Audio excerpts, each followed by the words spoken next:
Let's have fun with it.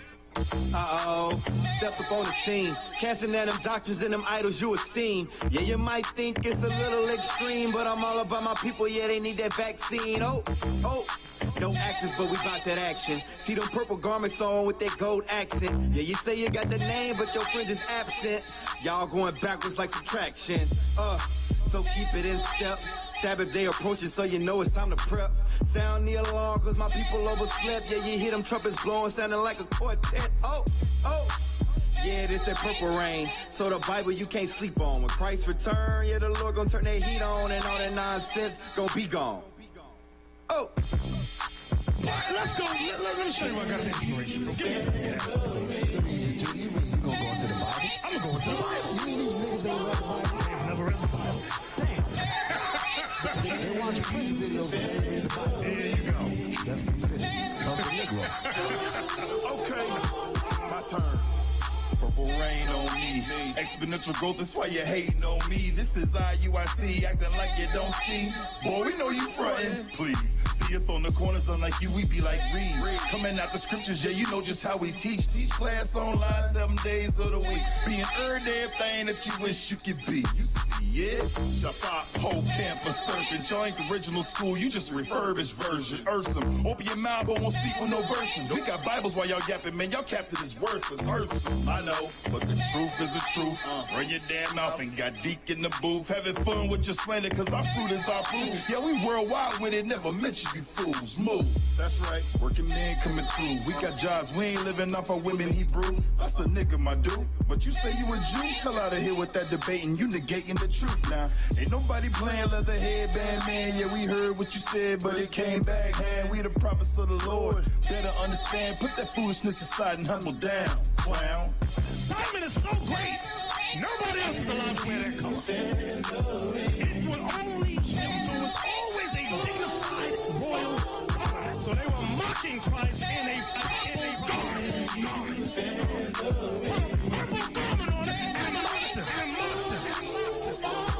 We the rulers, purple rain, excuse me, don't mean to boast. Who the Israelites and all you gonna see is purple and go from coast to coast, we in the street, filled with the Holy Ghost. All this purple up in this jar gon' make you have an overdose. We the leaders of the people, so ride 44 and 4, don't know no other Israelites that go harder than we go. Just left a quest for 12, try and prophesy to island folk. Next trip West Africa, we waking up the Ivory Coast, repent or die. If you don't, it's suicide. Go bang, purple raining in your hood like them hustler working thing. We Israel United Christ, dance right, don't curse the name. We gon' gather 1/3 and watch the world birth and play. Everything changed since we came with the true God of Yah. Now you heard your church of pride. Yeah, it's true, you want some style. Why they hating on us? The prophets back, it ain't a game. Double honor to our discipline. Hate can't stand the rain.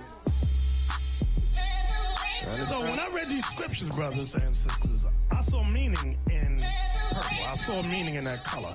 So as a people, we've been stripped of our royal heritage. The wicked mocked our king, our leader, our commander with purple.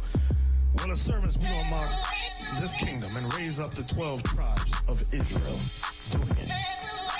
Can you stand up? Like with the tribes. This is not just made up. All this stuff comes up in the scriptures. And when you have a leader that cannot explain his doctrine, that's a fool. Exactly. Everything that we are about, we can explain it. Yep. Out of the scriptures. Purple rain, fly in the plane. Purple garment so clean, you don't see a stain. All that hating bring us fame, so we do our thing. Purple rain, we giving you haters chest pain. It's a shame how these brothers got hate on the brain. They got the spirit of Cain, so we in our own lane. Nobody saying we'll jump in front of a freight train, but they killed the prophets and these brothers will do the same thing. Dang, I ain't about to play with kids all up in our Kool-Aid, but they don't know what the flavor is. Tell them what the flavor is, great. Now they hating this, I wish I could see their faces when they looking mad playing this, man. Hard in the paint, I might slam. We supposed to be bros, we supposed to be fam, but you on the internet talking greasy like spam. Keep talking smart and we gon' clown you like Pam. Man, don't mess with the prophets that's out here wearing purple. We in the same mind, you ain't messing with my circle. A bunch of lions with Bibles, we'll let these scriptures hurt you. We jumping hurdles, we got the whole world on our shoulders. Sit back and let that purple rain. Don't kick against the bricks, don't try to come against the grain. Ain't nothing I can say to him. I'm about to go and pray for him. We them dudes all purple, all gold. Unbelievers complain, y'all hurtful, y'all cold. I'm looking at your journal, then I'm looking at your members every year. Same people, y'all circle look old. Y'all turtles move slow. We ain't with the feelings. Yeah, you ain't growing, you hit your spiritual ceiling. Y'all be hiding sins, not us, we revealing. Yeah, our nation's sick, and our people need a healing. But y'all ain't got the medicine. Actions don't show, y'all late, call them let him in. Get it? Late show, David, let him in. Yeah, I'm at the gates, I see David, they like, let him in. All this purple everywhere, yeah, we stay ahead of him. Hating on the bishops, man, you fools stay sweating him. Why y'all steady hating? You supposed to be our brethren. Galatians 5 and 9, get rid of all that leavening. I bet you like it here, you look comfortable. When them chariots come, I'm trying to be punctual. Yeah, you lacking wisdom, so your breakdown dysfunctional. Y'all be playing kid games, go and grab a Lunchable. Haha, shame on you, we can't grow, so I'ma put the blame on you. You sound stupid, so now this purple rain's on you. Better repent, or he gon' put them flames on you. Burn up. Because we what? Just love. And that's what these brothers don't have. They don't have the love for the brethren. For you to go on YouTube and speak evil of any man, you understand? That's hatred. And without proof, without talking to that man without proof, that's hatred. We them Bible-beating prophets in that purple and gold. In them scriptures we on fire, y'all just mad cause y'all cold. Shut up. Every time we make a move, y'all complaining. Y'all shooting shots about the purple, now that purple is raining. Get them. It was written, y'all ain't spitting nothing new. They was hating on Messiah, now they hating on us too. They be waiting on us too, trying to see what we gon' do. We got 100,000 views, y'all just mad cause y'all got 2. Do the work, jerk, busybody. Over here we united and y'all ain't hurting anybody. I don't even know why y'all keep trying. I don't know why y'all keep coming. Tell your wife to wash your garment. Y'all be teaching, looking bumming. We the Israelites, brothers, we got work to do. How you find the time to hate another brother's work he do? That's what some old jerk would do. We don't play them hating games. Y'all just over mad cause y'all keep seeing all this purple rain. IUIC is growing, every year getting bigger. Won't let our sisters be hoes, won't let our brothers be niggas. We not the type of camp to sit around and talk about others. Y'all can hate your life away, but we got love for our brothers. Y'all brothers talking about colors. Are you serious, cuz? We the flipping sons of God, not the Crips and the Bloods. Y'all must be sipping the suds. I think y'all feeling the buzz. I could've swore I heard them hating, but that ain't what it was. It couldn't be. Maybe they just trying to get some fame. Maybe they just hoping we might justify their name. They call us purple rain cause we'll be reigning over nations. Revelations 13:10. Brothers, please have patience. So when I read scripture, I try to get into it. I try to witness what I'm reading. So I'm witnessing the Son of God come out with a crown of thorns on his head, a purple robe on, and they're mocking him. And I said, you know what? I said, the Spirit said, get a purple garment. The same purple that they mock our king, and we're going to put on and mock our enemies and tear down his kingdom in the Spirit of God. Can I get a witness? So I don't want to hear no foolishness about Prince in the purple rain.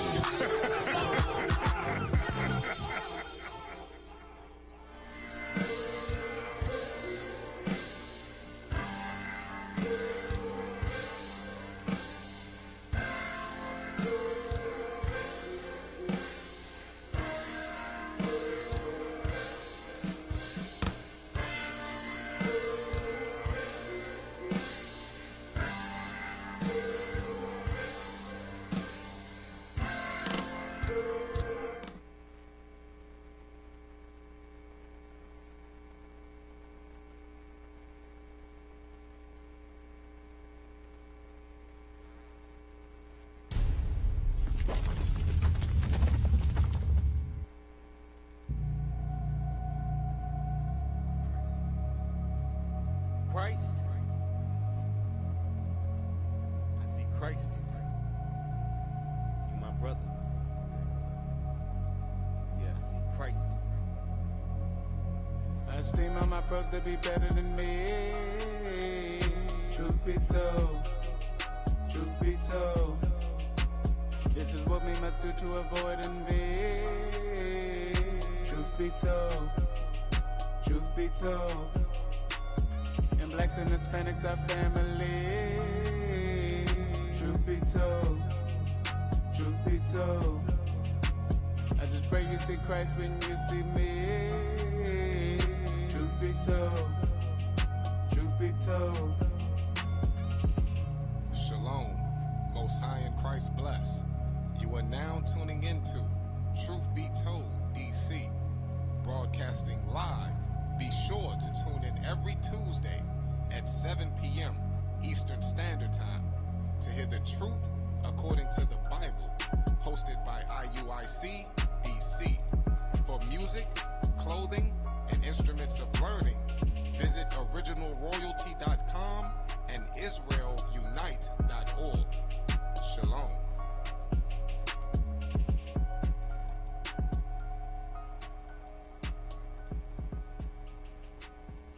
Shalom, fam. Welcome back to Truth Be Told DC. I'm Officer Matthew to my right. Officer Mandel. And to my left. Officer Phinehas. So today's topic is Democrats Hate Blacks Part 2. So we got to go into this because there's still more confusion amongst the people, or our people in specific, with the Democrats and the politics. You know, we're not Republicans, but we letting you know politics is not for us. But our people are caught up in the stronghold of the Democratic Party, so we just got to bring out some more scripts and clips to clarify the foolishness. Yeah, because our people, I mean, it's amazing, man. You know, with all this hype about Donald Trump and how bad he is, if Donald Trump was a quarter as bad as the Democrats to our people, then you really be seeing something. And that's not to say that Donald Trump is good, because he's definitely not for our people. He's for his people. He says America first, so we already know who that's talking about.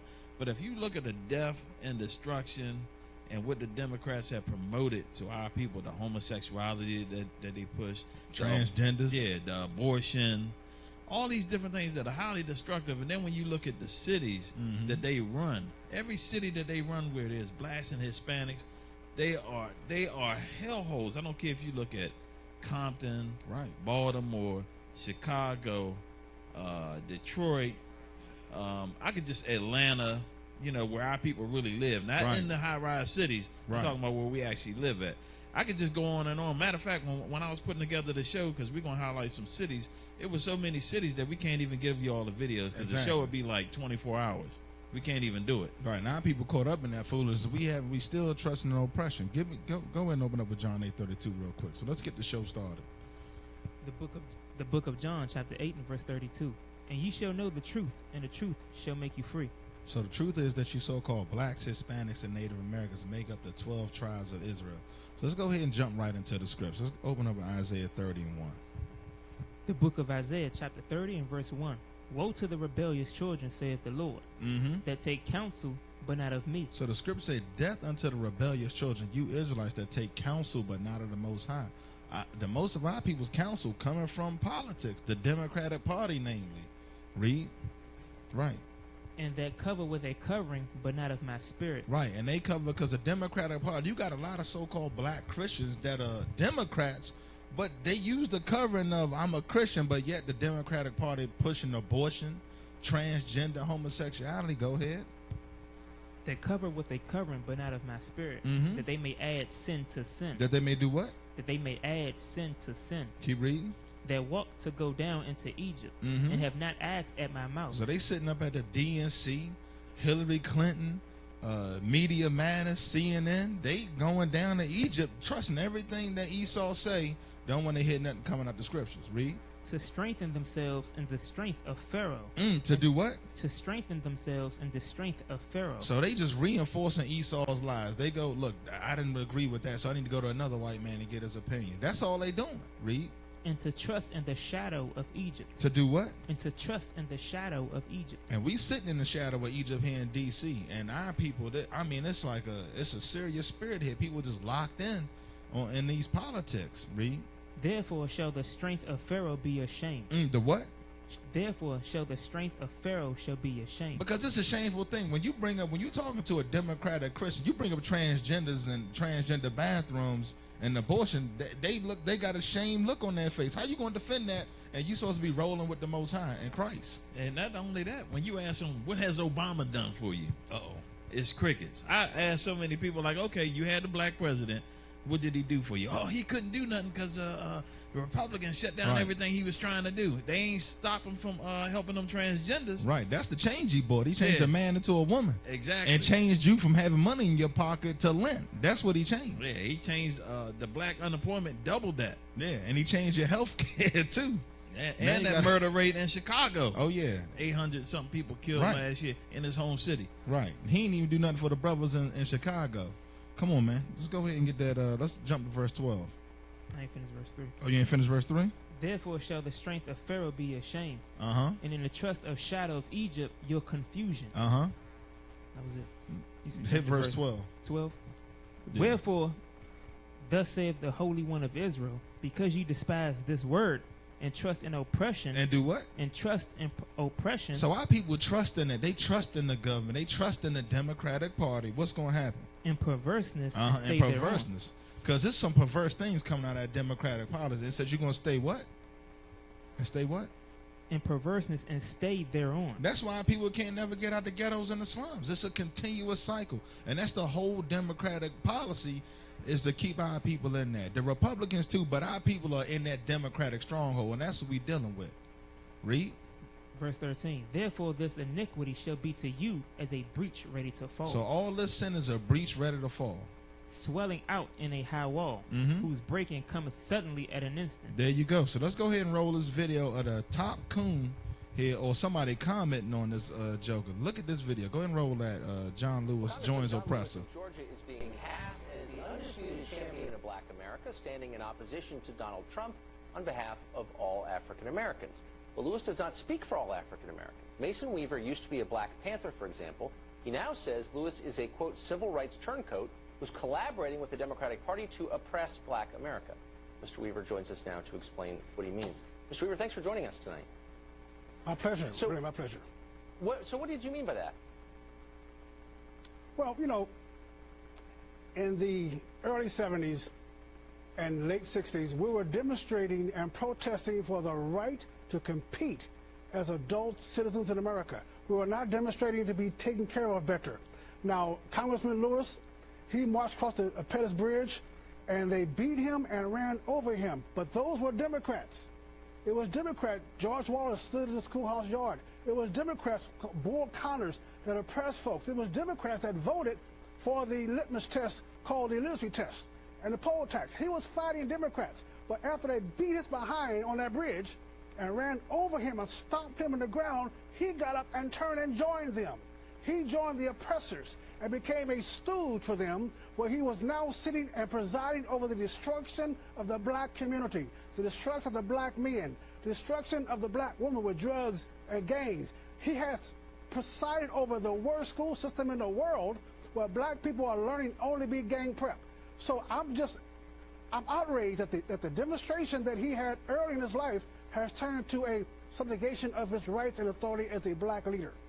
So when you say he's presided over, are you speaking of his congressional district? Not just his congressional district, but the Congressional Communist Black Caucus that has every district they own and control is a ghetto hellhole. It's a place that no one wants to go to. They're in control of every inner-city school system, every inner-city police, every inner-city jail. They have produced nothing but drugs and misery. Black-owned businesses, black-owned housing has been reduced. They have presided over the destruction of black people. They should be ashamed of themselves, and I don't understand why any black person could be a Democrat. Huh. Interesting. So you believe that John Lewis, when he gets up and says anything, is already discredited because of what he's failed to do since the civil rights era? He has done nothing. John Lewis, bless his heart, it took courage to do what he did in early life. But what he has done now, he has turned himself to his enemy, like a little girl being beaten by daddy and joins daddy, like an abused woman beaten by her husband, she joins the husband. He has joined the enemy. He has joined the oppressor. And what he should do, if you're a real man, John Lewis, if you're a real hero, you stand up tomorrow morning and you look at the American people and you apologize. You have led them through decades of hell. You should apologize, say you made a mistake, say that you tried to work with them. But the Democratic Party has always been the party of abuse, always been the party of the Klan, the party that went to war to keep slaves, the party that's always been the destruction of black people. Mr. Lewis, you have presided over the destruction of black America, and you owe us an apology. And by the fact, you're more concerned, he's more concerned about Trump being the illegitimate president, but John Lewis is the illegitimate congressman.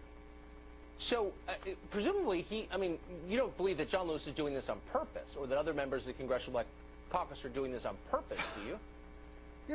That's why I love you so much, Tucker. You're so kind. You're so genuine. But I know that you hate BS. So I'm going to tell you, all I've seen that he has gotten rich, and his people have gotten poor. The black caucus has gotten more power and influence, and the black people that preside over has gotten poor. More drugs, more gangs, less business, less home ownership, less education, more jail, more drugs. Now, if you did that in your job, you'll be fired. If you did that in any place else, you'll be fired. The worse black people are, the poorer we are, the stronger the Congressional Black Caucus is, the more powerful Democrats are, the worse off black people are. So I'm just saying, as a citizen of America, looking around my country, I'm saying that every place you find black people and Democrats, you find poverty. Now, wait for someone to say where I'm wrong. You find disgrace, you find degradation, you find no jobs, you find a place that is utterly unlivable. That's his legacy. Mason Weaver, not a mincer of words. Thanks for joining us tonight with your perspective. Stay right, Appreciate or stay right. We got to just stay right. Yeah, he just kept it real. You know, even Esau was flabbergasted. You know, he liked hearing that, too. Yeah, Esau had his mouth wide. I'm going to tell you something, though. That man went into my head and literally said everything that I feel about the Democrats. And that's no lie. Like I said, I don't have no love for the Republicans, but the one thing I can say about the Republicans, they don't hide the fact that they ain't trying to help us. The Democrats actually act like they're helping us, but just like the brother said, everywhere where they supposedly helping us, it's a hellhole. Right, just like America's democracy when you go overseas. Yeah, it's the same thing with the democracy. Or we bring a democracy to Iraq. We bring a democracy to Syria. Anywhere they go, it's a hellhole. That's BS. And I like it that he called it just the way it is. Right, and they got coons presiding over the taskmaster like they had in Egypt. Let's go ahead and jump to Isaiah 31. The book of Isaiah, chapter 31 and verse 1. Woe to them that go down to Egypt for help, and stay on horses, and trust in chariots, because they are many, and in horsemen, because they are very strong. But they look not unto the Holy One of Israel. That's what our people don't look at. They look at, they trust in the chariots and things like that. Look at, they got welfare, they got WIC, they got Section 8, all these things that our people are trusting in. Yeah, I was going to say, Egypt is America. Right. Same thing. So Isaiah's talking about Egypt, but he's really talking about America. Exactly. It's the same principle. You look at our people, they trust in the system. Right. Even our dad would tell us, you got to vote. Work the system. If you don't work the system. It wasn't even set up for us. That's our people just under strong delusion. There's nowhere in history on this earth can you go back and look at a people that was enslaved and voted themselves out of slavery. That's never happened. The property voting itself out. Come on, man. Neither seek the Lord. Yet he also is wise, and will bring evil, and will not call back his words, but will arise against the house of the evildoers. He gonna do what? But will arise against the house of the evildoers, and against the help of them that work iniquity. So you see that our people that's over there helping them, presiding over the destruction of our people, the Most High gonna rise up against them. Believe that. Now the Egyptians are men and not God. They what? The Egyptians are men and not God. So they're not talking about ancient Egypt. This is actually talking about America. So it's letting you know the white man ain't God. That's what the scriptures are saying. Because Egypt has been destroyed at this point when you're reading the book of Isaiah. Read. And their horse is flesh and not spirit. When the Lord shall stretch out his hand, both he that helpeth shall fall. Hold up, both he what? Both he that helpeth shall fall. So you over there presiding over the destruction of your people, you gonna fall with this country. And he that is helped shall fall down, and they all shall fail together. For thus saith the Lord, spoken unto me, like as the lion and the young lion roaring on his prey. When the multitude of shepherds is called forth against him, he will not be afraid of their voice, nor abase himself for the noise of them. Right. So shall the Lord of hosts come down to fight for Mount Zion. He gonna do what? So shall the Lord of hosts come down to fight for Mount Zion. So when they talking about John Lewis coming down there fighting for you, getting you out of poverty, the Most High sending Christ down here to fight. That's who we voting for on this show. Believe that. And for the hill thereof. As birds flying, so will the Lord of hosts defend Jerusalem. Defending also he will deliver it, and passing over he will preserve it. Right, so the 1/3 going to be preserved. That's crystal clear. Let's go ahead and jump to Psalm 60. Let's jump to Psalm 60 and 62 and verse 10. The book of Psalms, chapter 62 and verse 10. Trust not in oppression. Do what? Trust not in oppression. So that's clear, because my brother said they telling they're gonna do one thing, but they doing another. Just look at the fruits of their policies. Yeah, didn't he say that John Lewis joined the oppressor? That's After what the the Black beat Panther down. said. After he got beat down by the Democrats, he joined them. Right, beat Stockholm syndrome into the brother.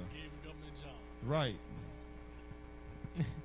Trust not in oppression, and become not vain in robbery. And don't become vain and rob, because the brother's robbing his people. If riches increase, set not your heart upon them. So the brother's riches have obviously increased, but the scriptures say don't set your mind upon them. God has spoken once. Twice have I heard this, that power belongeth unto God. Power belongeth unto who? Power belongeth unto God.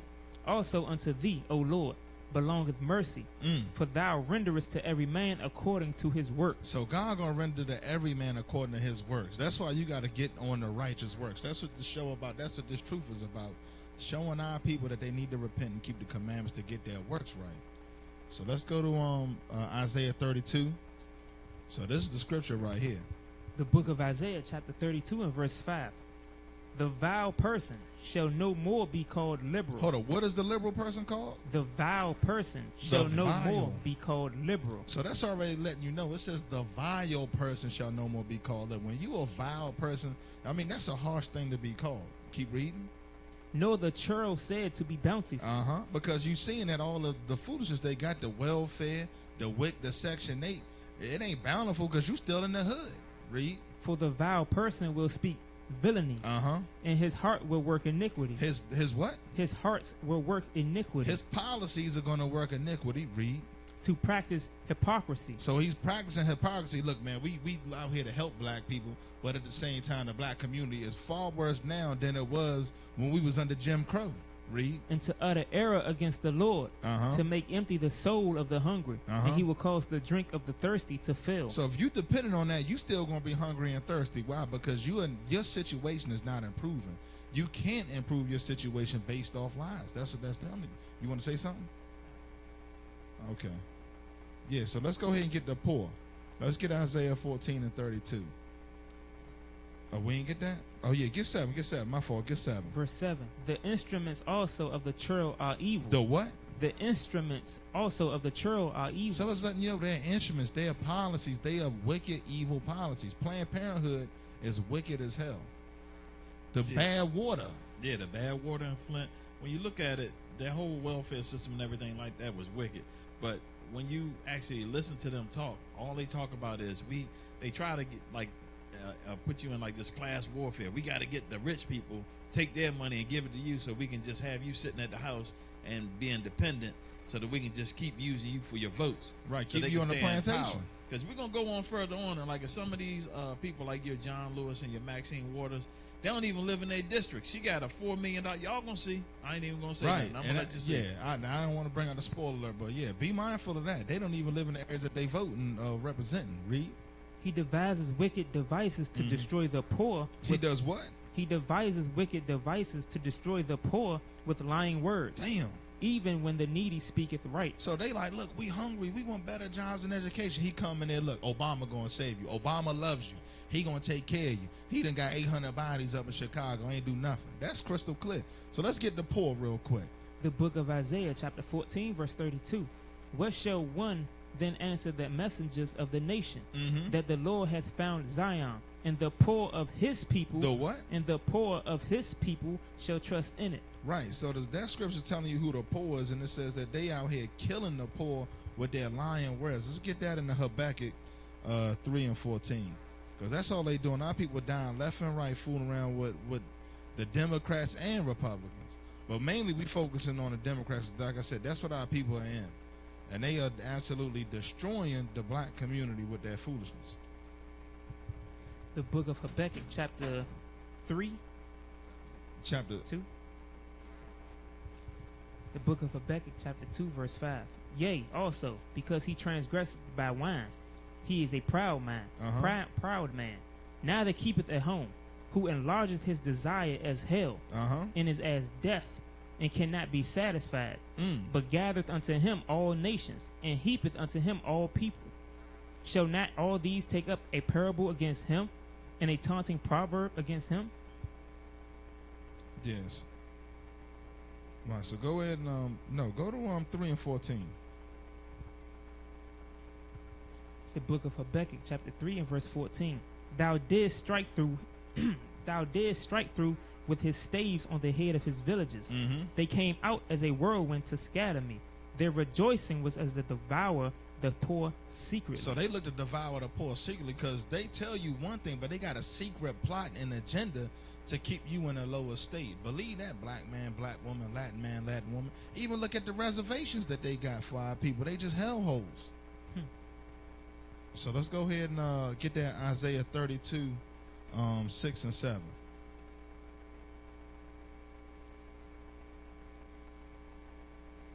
The book of Isaiah, chapter 32, verse 6. 6 and 7? Yeah. Verse 6. For the vile person will speak villainy, and his heart will work iniquity, to practice hypocrisy, and to utter error against the Lord, to make empty the soul of the hungry, and he will cause the drink of the thirsty to fail. So we got to reread that, because that's the whole point of the policy. Read 7 again. The instruments also of the churl are evil. So we letting you know, we got to say it again. Their instruments are evil. Their policies are evil. Read. He devises wicked devices to destroy the poor with lying words. Because they tell you that Planned Parenthood is and what they tell you, it's a health clinic. Meanwhile, they killing babies left and right up in there, man, and selling baby parts for Lamborghini. The woman said it on tape. Then they talking about it was an edited foot. How you gonna edit an undercover footage, man? Jokers is evil, man. Read. He devises wicked devices to destroy the poor with lying words, even when the needy speaketh right. So when you out here, again, when you tell them what's going on in your community, they're going to destroy you with lying words. Let's go ahead and roll this Baltimore video.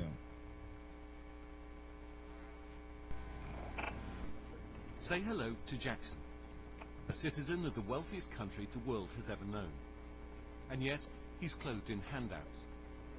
His parents can't find work. They have no home of their own. And every morning they come to the Manor House charity, where the poor of Baltimore meet for a little food, warmth and compassion. What is your message to President Trump? Come and help us. Instead of critiquing us, come help us. And you will see that we need help. Bad. Like much of America, this is a story of two worlds. Baltimore is actually something of a boomtown these days. But it doesn't feel like it in many parts of the city. In this economy, there is no trickle-down.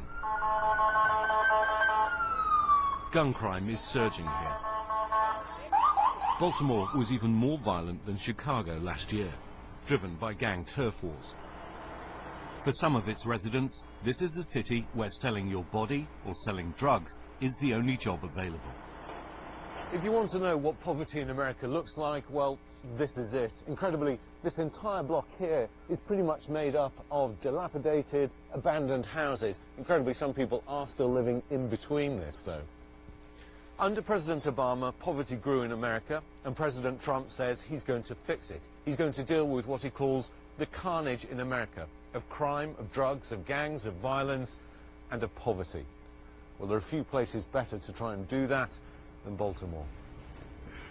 Marcus Alsop has lived here for 40 years. He repairs the city's homes, an eyewitness to the worst Baltimore has to offer.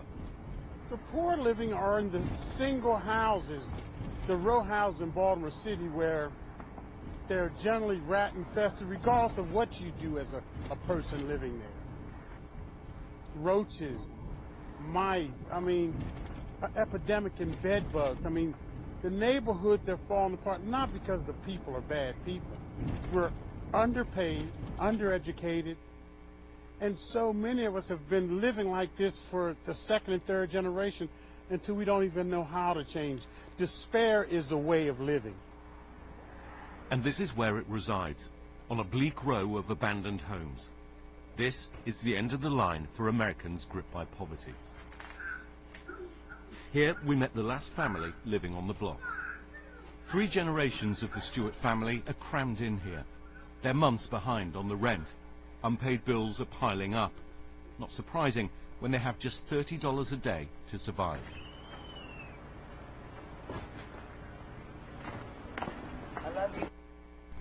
That's crazy.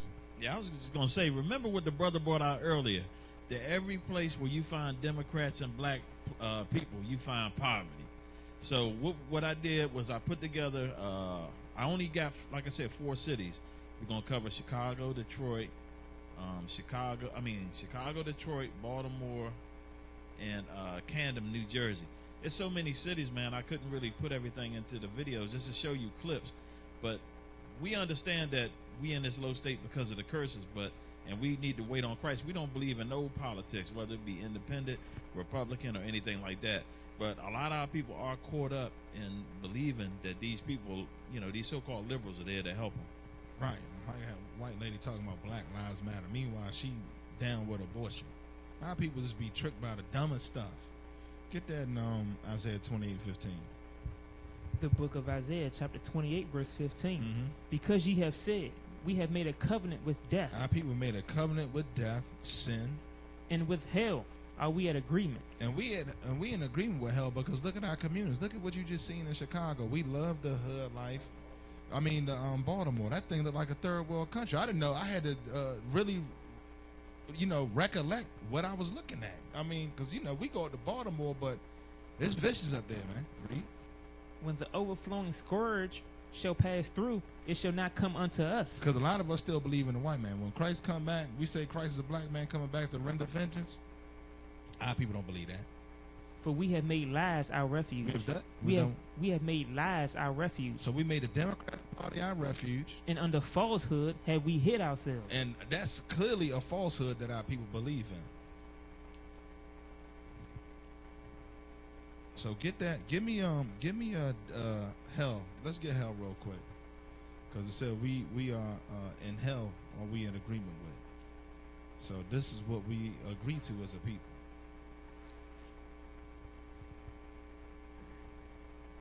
You want that in Becky or the one in Isaiah? No, I want Isaiah 5 and 13. So we're gonna get this Isaiah 5 and 13, because what you witnessed up there. I mean, it's hard to look at worse. The only worst city I think I seen was Detroit.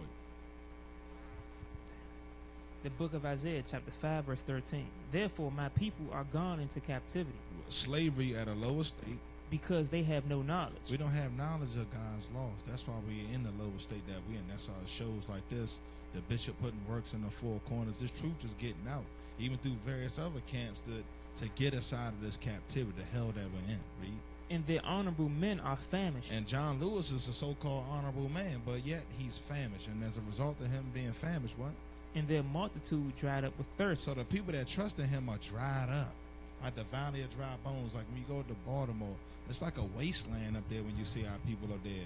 Like I said, despair is a way of living. You go up there, it's young men and women on drugs, heroin. I mean, it's prostitution. Like we see this stuff when we at camp during the day though. They doing lines of coke and heroin right where we holding up camp at, man. It's crazy. Therefore, hell hath enlarged herself. What? Hell hath enlarged herself and opened her mouth without measure. Mm-hmm. And their glory and their multitude and their pomp, and he that rejoiceth shall descend into it. And our people have further descended deeper and deeper into the pits of hell, to where now we're in America living in communities that look like third world countries. Like we gotta wake up and get out of the stupid that we in. So you wanna go ahead? Yeah, we're gonna run y'all gonna run a commercial real quick? Not yet? Okay, so we're gonna keep it moving.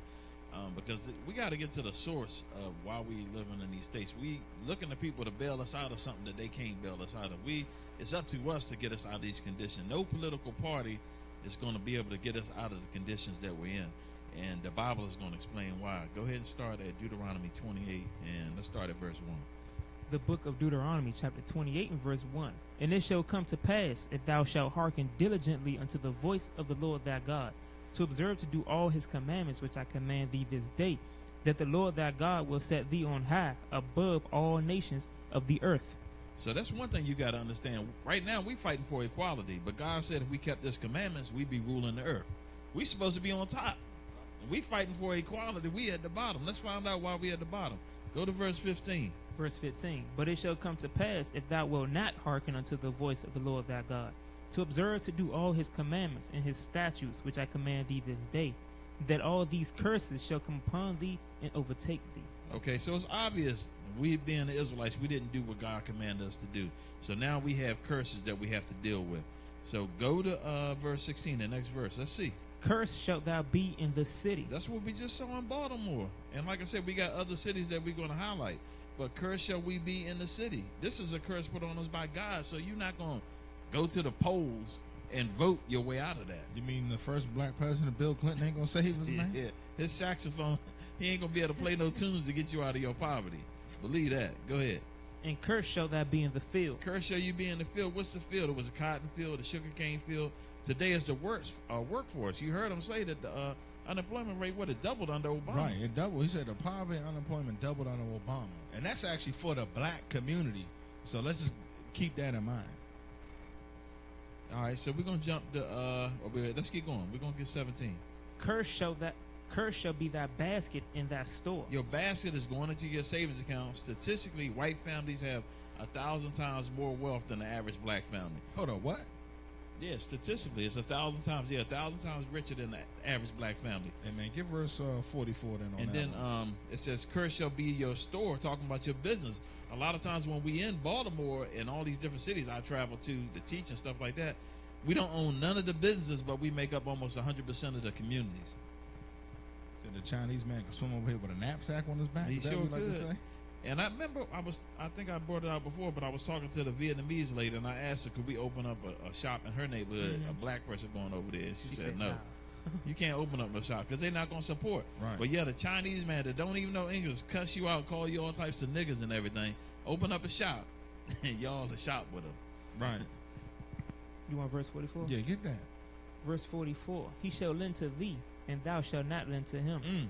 He shall be the head, and thou shalt be the tail. So we got to also borrow money from these people because we don't have nothing as the officer bringing out. Yeah, so that's another good curse. But we're going to roll a video. Let's go to Detroit. We're going to go to the city of Detroit. Let's see what our people doing there under these Democrats. From downtown Detroit to urban wasteland takes just a few blocks. The city's being hollowed out street by street. Less than a mile from the city centre, Derek Smith showed us what's left of his neighbourhood. Yeah, a year and a half ago, this was a school, functional. It didn't look nothing like this. No graffiti, none of that. And over there, those houses? Over there, the houses, none of that was burned up. None of that was burned up. And now it looks like a war zone. Beyond the war zone. It looked like, it's almost like we in baby Iraq or something. Like bombs is hitting over here or something. Like every other block. Like you see houses getting burnt up or torn down. The barber shop is one of the few stores left standing. But inside they wonder for how much longer. Every time you come around, there's another house gone. Look at the schools is closed. You got houses being burned down. They're kicking you out your house, and the scrappers is coming in. What a scrapper is the guy that come in and take all the copper, all the aluminum, all the metal out your house. The house is worthless. It's disappearing in front of my eyes. I mean, it's you blink and something else gone. For real. 250,000 people have left Detroit in the last decade alone, fleeing massive unemployment and what's now the highest crime rate in America. This is where the guys got in, right here. This window here, where they got in. Nothing is spared. They went through the fire truck and took some of the tools. It looks like they used some of our own tools against us. I feel for these people. They got nothing left. I mean, look at that. There's nothing left. I didn't think it was going to be like this. I thought when I retired, you know, when I came on 27 years ago, that if I retired at 25 years, that there would still be something left. There's nothing left of this job. There's nothing left of the city. It's just depressing. The problems here have been coming for decades with the decline of the car industry and chronic mismanagement. But Detroit now has simply run out of money. It can't afford to pay its bills, and it is one step away from the biggest city bankruptcy in American history. Once America's 5th biggest city, Detroit put the American dream on wheels and gave it a soundtrack. All of the Supremes' greatest hits, Where Did Our Love Go, You Can't Hurry Love. Studio A, where Motown was born. Museum curator Alan Rules says many people in the city now face a desperate struggle just to get by. that's the nature of survival. And so those who may not have the opportunity because of whatever their circumstances still have the desire to survive. The struggle to save Detroit goes on with emergency financial management this week. The future of a whole city is at stake. Dominic Waghorn, Sky News, Detroit. Why every city that they seen the interview has got the highest crime rate? We getting fried. Yeah, man. I mean, really, it makes you mad, and that's the reason why we had to do a part 2, because I still see, a lot of people out there trusting in these foolish political systems. Like I said, right, Democratic or Republican, but it seems like most of our people have been tricked into siding with, with the Democrats for whatever particular reason. But we, like I said, we cursed in the city, as you see Detroit. We already showed Baltimore. So let's go to verse 32 to for other people that so they don't know that these curses are talking about the children of Israel, who are us. The book of Deuteronomy, chapter 28, verse 32. Thy sons and thy daughters shall be given unto another people, and thine eyes shall look, and fail with longing for them all the day long, and there shall be no might in thine hand. So our sons and daughters were given to another people in slavery, and today, what is it, like the CPS or whatever it is? Child Protective Service. Child Protective Service. So that's still going on. These curses only fit us. No other group of people are fitting these curses, in case you knew tuning in. Let's go to verse 48. Verse 48. Therefore shalt thou serve thine enemies, which the Lord shall send against thee, in hunger, and in thirst, and in nakedness, and in want of all things. And he shall put a yoke of iron upon thy neck, until he have destroyed thee. So that's letting you know who the enemy is right there. Who put the yokes of iron on our neck? Who do we got to depend on for everything? Clothing, food, water, everything. Driver's license. Who gave us our history? Who gave us our religion? This is telling you right here who this is talking about. And if that ain't clear enough, let's go to verse 68. Verse 68. And the Lord shall bring thee into Egypt again with ships. So the Lord is going to bring us back into Egypt, which is a Greek word that means bondage or slavery, again with ships. So this is Moses talking to the Israelites, saying, you're going back into slavery again, but this time on ships, if you don't keep these commandments. Go ahead. By the way whereof I spake unto thee, thou shalt see it no more again. And there ye shall be sold unto your enemies for bondmen and bondwomen, and no man shall buy you. So the Bible is saying you're going to be sold to your enemies for slave men and slave women once we got off the ships here in America. So it said sold to your enemies. Keyword enemies. Because a lot of people think when they got them welfare check, oh, this is my friend now. Them government jobs. Yeah, you got that government job. You sitting up now, you got that because of affirmative action. Oh, these people my friend. I got a retirement. I got a pension. And it's illustrated so well when you look at the movie. It's a parody movie, but it's a lot of gems in there. I'm going to get you, sucker. There's a lot of gems in that movie that talk about that. One of the scenes talk about that. Let's see what God says about your enemy, whether we should be voting and trusting in our enemy. Go ahead and get Sirach 12 and 10. The book of Sirach, chapter 12, verse 10. Never trust thine enemy, for like as iron rusts, so is his wickedness. So God says never trust your enemies, because he's going to get wicked just like iron rust. So why would we think that we could vote for these people that when you look at the history of the Democratic Party, which we covered in the first video, they formed the KKK. They fought the Civil War to keep slaves. And like the brother brought out, they beat John Lewis over the head. I think they knocked the sense out of that brother. They did. They entered in the coon. They knocked him into the sunken place. That's they what knocked happened. him into the sunken place. He woke up a coon. He had a raccoon fur hat on when he got like up. Davy Crockett. And then you know what killed me? They down here taking down the statues, and them Democrats up there that they pulling down. Yeah, all the statues that they talking about taking down, the Confederate statues or whatever, they all was Democrats. Right. See, these people are the devil, man. I'm telling you, man. And our people... Not one Negro got a job since that damn statue came down, or one house been built in Detroit. They probably didn't even hire Negroes to take the statue down. No, they didn't. I had a Chinese man pull them Jones down. Man, look, y'all better stop dealing with these people. Let's go to Luke 1:68, because we're going to stay on the enemies a little bit. Because our people, man, y'all need to stop trusting in these politics. I don't care what party you on. Neither party's going to save you. That's thus saith the Lord. The book of Luke, chapter 1, verse 68. Blessed be the Lord God of Israel, for he hath visited and redeemed his people. Now, we're in the New Testament, and the Bible is saying, blessed be the Lord God of Israel. I thought he was saving all people. Right, it says redeemed his people. Hey, man.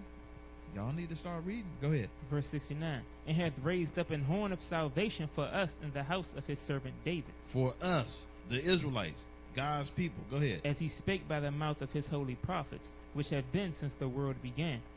Yet that we should be saved from our enemies and from the hand of all that hate us. So it says we're going to be saved from our enemies. That's who's going to save us out of these cities, out of these projects, from our enemies and from the hand of all that hate us. And it's clear that the Democrats hate us. Right. Now, Bernie Sanders was supposed to come in and save us. Yeah.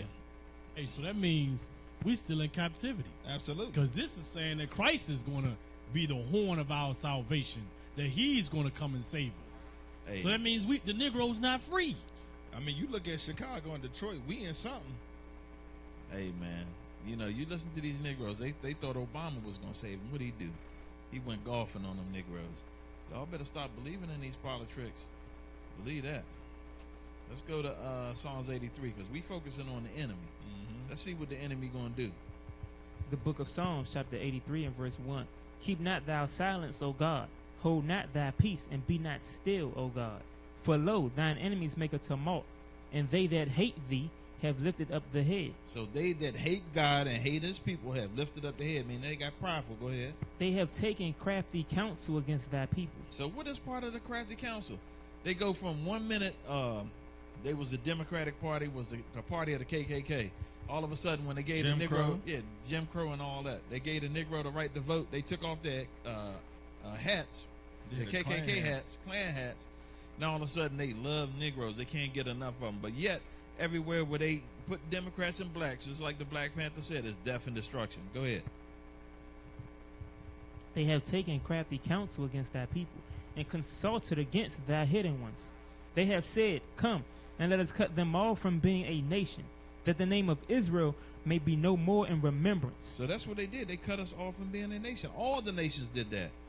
That's why we call ourselves African Americans, Puerto Ricans, and all these foolish titles. Go ahead. For they have consulted together with one consent. They are confederate against thee, the tabernacles of Edom. So the tabernacles of Edom, we're just going to stop right there. The white man. Just get right to the point. So let's talk about him, because that's his political machine that's got the Negro mesmerized, right? Thinking that he's going to vote himself out of captivity. Or he going to march and rally, then vote Trump up out the White House. Yeah, or he going to get him impeached, or he going to lay on the ground with some Skittles in his pocket.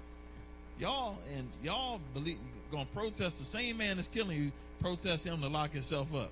Right. I mean, that joint is fun. Like the woman talking about Black Lives Matter. I'm just... Man, look. So let's go ahead and talk about Edom, the so-called white man, Esau. Go ahead and get that Malachi 1 and 4. The book of Malachi, chapter 1, verse 4. Whereas Edom saith, We are impoverished, but we will return and build the desolate places. Thus saith the Lord of hosts, They shall build, but I will throw down. And they shall call them the border of wickedness, and the people against whom the Lord hath indignation forever. So now God does hate. He hates these people forever. It says indignation forever. And also says the border of wickedness. So we can already see, now how in the world are you going to trust the border of wickedness? Go to the polls, vote for the border of wickedness. Look, you talking about voting for going to the polls. I'm looking at Chicago and Detroit. Where the hell did they set them polling stations up at? They didn't hardly have buildings out there. They had to just drop them off in the street. I'm going to tell you, man. Crazy, man. I'm going to tell you, when I was looking at Detroit, when I went to Detroit, because I went to the camp up there, and I was just waiting for RoboCop just to pull up, because that joint looked just like the movie. I was like, this joint prophetic. I don't know who wrote that joint. I thought RoboCop was gonna get out. They got us crushed, man, and it's sad. You know what I mean? Like it's it's a joke, but it's sad because our people living like that, and a lot of our people that don't know no better, they trust and they believe in these political figures. On both sides, and it's a sad thing, man. Right, that's what the whole point of the show. So if you got brothers and sisters and your family or friends living in these communities that's still talking about voting, you need to go ahead and send them the link to the video, straight up. All right, so let's go ahead. So we're talking about the border of wickedness. Now let's go ahead and get that Job. The book of Job, chapter 9, verse 24. The earth is given into the hand of the wicked. He covereth the faces of the judges thereof. So who's running the earth? It says the earth is given into the hand of the wicked. We just read Malachi 1 and 4 that the wicked is Esau, so he's running the world. So this is crystal clear. It's like you really got to think. There's no way that somebody that God has made to be wicked is going to let you vote and get yourself out of the predicament, knowing that you the Israelites. They know that you the Israelites. Right, and you the #1 cash crop in the country. I mean, the white man has millions of shipping vessels. He ain't loaded up Negroes and masses and sent us back to Africa. Because you already know who going to buy all his garbage and who going to work the jobs you don't want to work. Yeah. Before we roll this video, I want to say, y'all can go to our, to get the rest of this class, go to the YouTube feed that we have, or you can go to Pure Gold Media. Type that in, Manuel, puregoldmedia.com, or you can go to IUIC, Truth Be Told, our YouTube page, because we're going to be tuning out the Periscope on New York because we got to be off by 8. So if y'all want to get the rest of this, we're going to go into this next video. We're going to be talking about Al Sharpton holding a town hall meeting in Chicago. We're going to see how these brothers spoke to your man Al Sharpton. Right.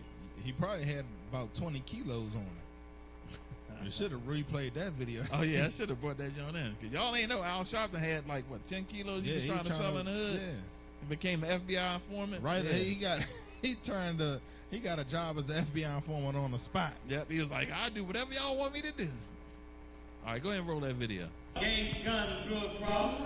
We have a nepotism, colonialism, and patronage problem. It's time that we start voting differently. And every single alderman was a part of this criminal process. I would call a serious town meeting. Like the town meetings that those Republicans have called, they call it the Tea Party. You need to start voting them out. That's what I challenge the community. Instead of Pharaoh letting us go, black folks, let Pharaoh go. It does not make a difference whether you got a degree or you're a GD. If you're not part of these fashion designers, you can't get a job. You can't get a grant. You can't get a contract. So our community is suffering. We've been trained to vote in a specific manner. Here to say to you that we need to start looking at the manner in which our elected officials have been voting, and say to you, start pulling their voting records. If they have not voted in the manner that is beneficial to you, yours, and your community, then you need to start voting them out. That's right. Our aldermen, specifically those aldermen that we voted into office to represent us, have not represented us. It is time that we start voting differently, and I say to you in March that we start voting for those that are going to represent us. Thank you. There's a lot of people in here who have different agendas and different attitudes, but we did all come together on a peaceful and on one accord. This was a signal sent to City Hall, to the 5th floor, who sent no one down here to make sure that the city that he resides over, that he could step in and say that he's doing something. First of all, I'd like to say one major thing. Stop blaming just anybody for the violence in the city of Chicago. Blame the right people. Not just white people, blame the right people. Because it ain't just white folks a part of this. But it is on the 5th floor. It is on the 5th floor. The 5th floor took your schools. The 5th floor just took all your jobs that he said that he gave to the ex-offender. It's the policies of the administration, and every single alderman was a part of this criminal process that messed over our people. And you was right, brother. You was right. They should let Pharaoh go. But some of these Negroes that say they are ministers need to let him go too.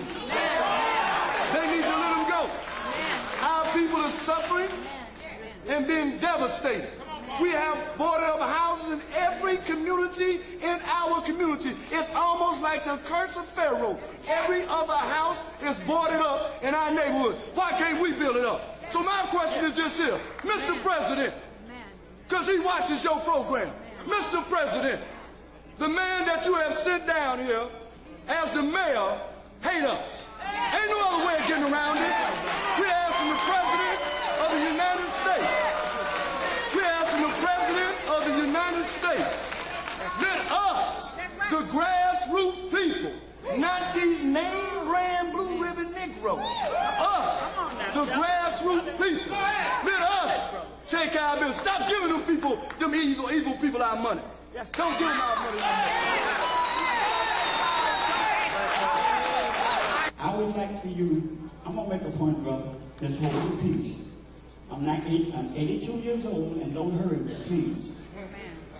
Reverend Charlton, I would deal with each one of those communities. I would go to all their gods, and I would deal with them. I would call a meeting in each one of these communities.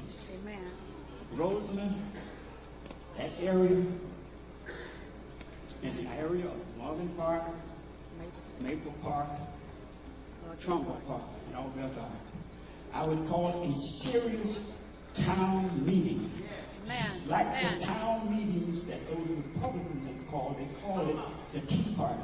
Yes, sir. We don't want no people in it that don't want to commit. Amen. We're going to go to the government.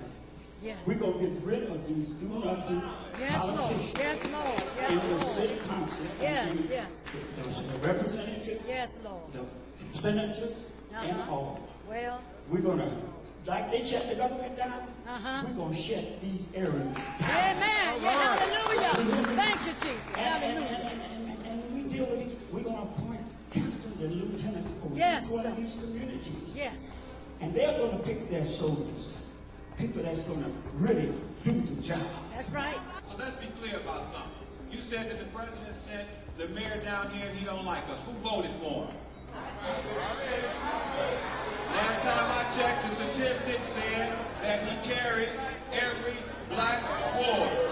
And every time it comes time for us to do something, we do the same old thing. So I'm simply saying, as clear as I can be, how dumb can you be?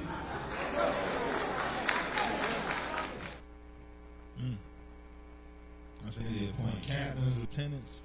They're going to select their soldiers. That's what the scriptures say. Exactly. My man was speaking scriptures there. But the one brother, he hit it on point. Just the whole lesson is about.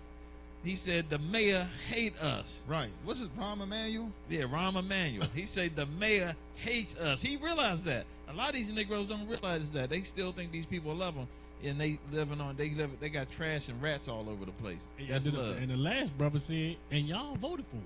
Right. Fried them bounds. How dumb can we be? Exactly. That's what we trying to tell you, brother. Don't vote for none of them. Right. Let's go ahead and get this Psalms 55 and 20, because this be the problem right here. The book of Psalms, chapter 55, verse 20. He hath put forth his hands against such as be at peace with him. Because that's how the Democrats roll. Yeah, brother, we looking out for the blacks. We're going to give you welfare, Section 8 and all that. All these programs set up to keep you dependent. Go ahead. Antifa, Black Lives Matter.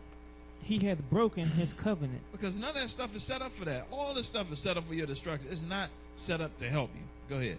The words of his mouth were smoother than butter. They got mad game. Look at your boy Obama.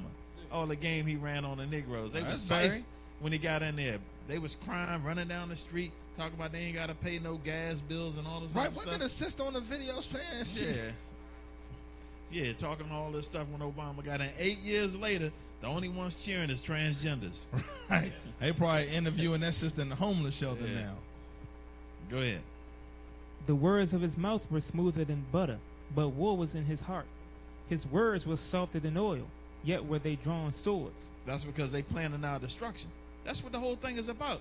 They not about helping us. You can't turn from the Klan and then all of a sudden you going to help people out. People got to look at the crafty counsel behind this. Because even if you look over the years, Esau has learned that poverty thrives destruction. We will kill ourselves. They got the experiments in Chicago. That's successful. We're killing thousands and thousands of our own selves. So they say, hey, these inner cities, let's make poverty run high. And they set their Klansmen up, and they set their good house coons or house Negroes right up above them. Yeah, we're going to get one of these house coons later on. Let's go ahead to Jeremiah 5 and 31.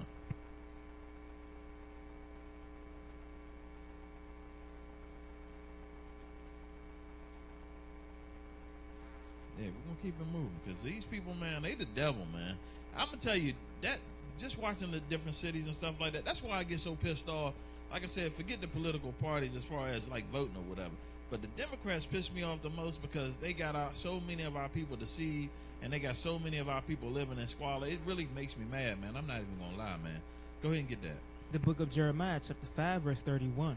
The prophets prophesy falsely. So the prophets, some people, these politicians, they prophets.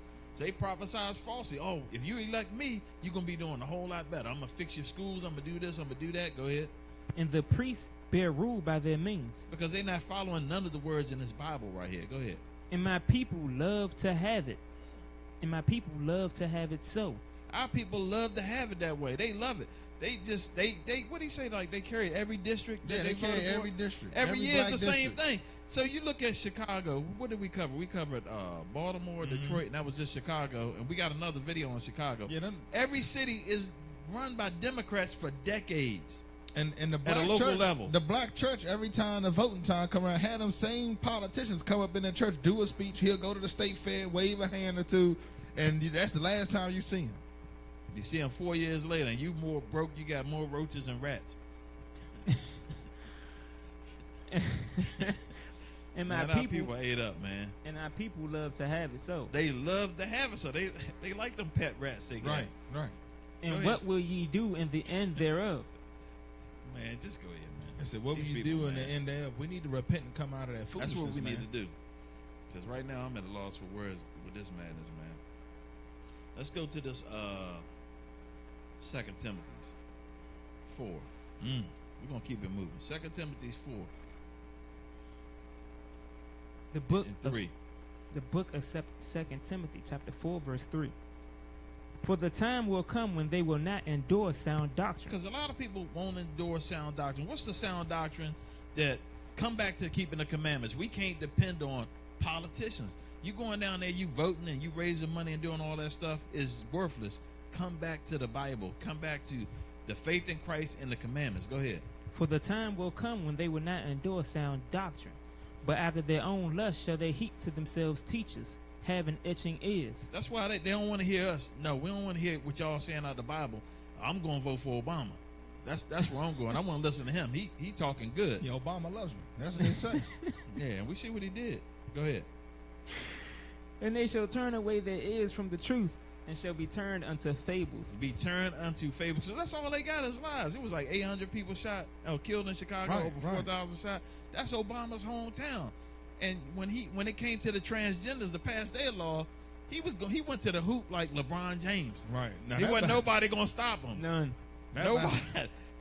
Nobody. He had the White House lit up with That's a rainbow. what I'm saying. All that. Nobody could stop him from doing that. That's your boy Barry. Our people loved it. Yeah, nobody stopped him from doing that. But when it came to helping his own brothers in Chicago, the Republicans was in his way. Yeah, the Republicans was in his way. He ain't stopping from them transgenders though. He got it done. Believe that.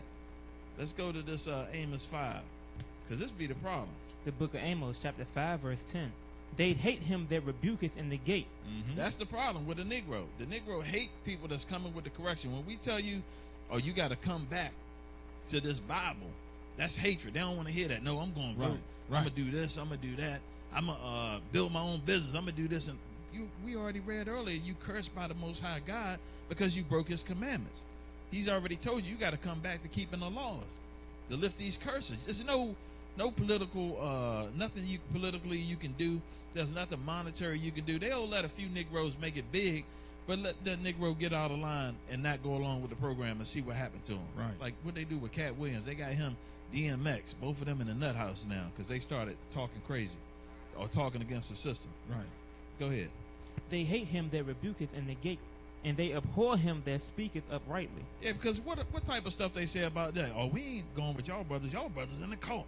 No, y'all a hate group. Y'all a hate group and all this with no proof. They just throw out this stuff, no proof, because you know who said it? God said it. The so-called white man said it. So just like he did with the Black Panthers. Yeah, he did the same thing with the Black Panthers. Now, when you look back on the history of the Black Panthers, they wasn't a hate group.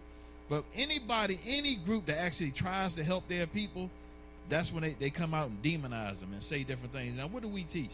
The black man got to get a job. You got to marry your women. You got to raise your children. What's hating about that? Right. And then a dumb coon to come up and oppose that while he walking past people on K2 passed out in the bus stop. The foolish Negro comes up and calls us a hate group. He done walked past all death, murder, and destruction to come over there and try to run us off the block. Our people's sick, man. All right, so let's go ahead and run this video of the top boom coon on the female side, Maxine Waters. Well, since we live in a world, excuse me, where pro wrestling references are now the very same thing as violent threats, one wonders what to make of remarks that California Congresswoman and progressive hero Maxine Waters recently made about HUD Secretary Ben Carson. During a speech on Saturday in New Orleans, Waters said that when Carson appears before her congressional committee, quote, "I'm going to take his ass apart," excuse me. Quote, "Carson knows nothing about the mission of HUD," Waters continued. "He doesn't care about people in public housing. He believes that if you are poor, it is your fault, and he doesn't know the difference between an immigrant and a slave," whatever that means. Now, we've mocked Maxine Waters before in this show, but we should take her seriously on this subject. Congresswoman Waters is a confirmed expert on the question of housing, especially her own housing.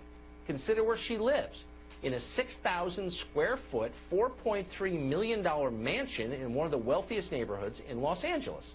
Now, how'd she afford a place like that after having spent the last 40 years working in government? We'd hate to speculate. How does she keep getting reelected despite not living in her own congressional district? No clue there either. The district Waters actually represents in Congress has the second highest percentage of African American residents in the state of California.